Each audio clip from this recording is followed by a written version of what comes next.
Hello everyone, this is Jim Nix from nomadicpursuits.com, and in this video we'll be talking about using Aurora HDR 2018 on portrait photos.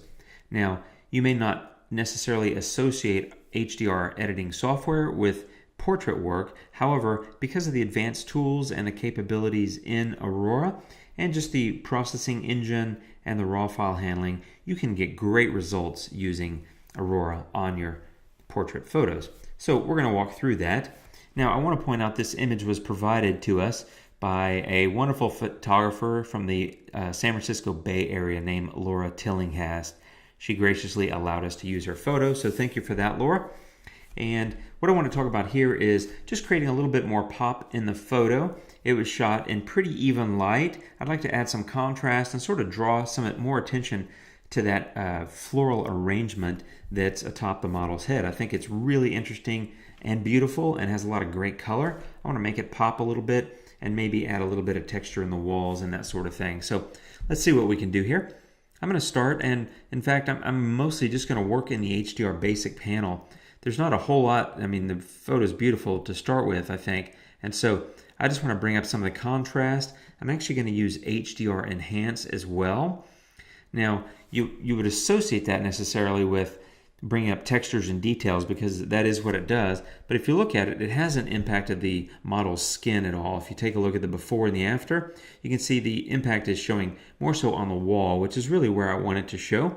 And I also want to bring up some of the detail in the floral arrangement so you can see that before and after. I think it's having a nice impact where I want it to have an impact. So that's been great so far. I'm going to take Smart Tone down a little bit. I want to drop some of these sort of highlights that are in the photo, and so I'm also going to use the highlight slider to do that. So I'm going to do something about like that.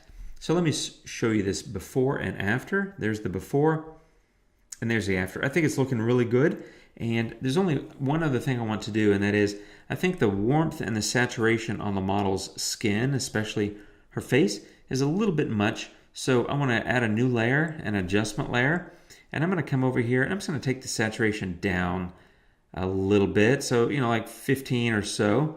And then I'm going to go get the brush and left bracket key will shrink it. And I'm just going to paint that adjustment into the model's skin. So let me do that real quick. I'm not going to mess with the lipstick. I think that looks good. I just want to sort of cover her neck and her arm and that sort of thing. So let me do that real quick. And you can always check the masking by clicking on this button in the upper left corner. You can see what you missed, which I always miss some things, so it's always good to check and go back. And so let me just clean up this mask a little bit. Something like that. That's good enough. I think that covers it. So I'll say done. So now let me show you the before and after. I think it's going to be a subtle difference. There's the before, a little bit warmer, a little bit more saturated.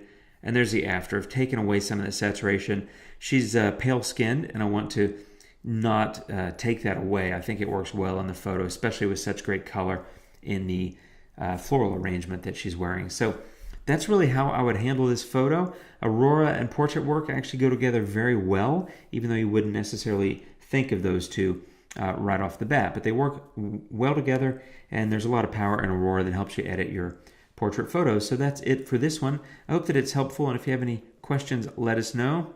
Thanks again for watching, and we'll see you next time.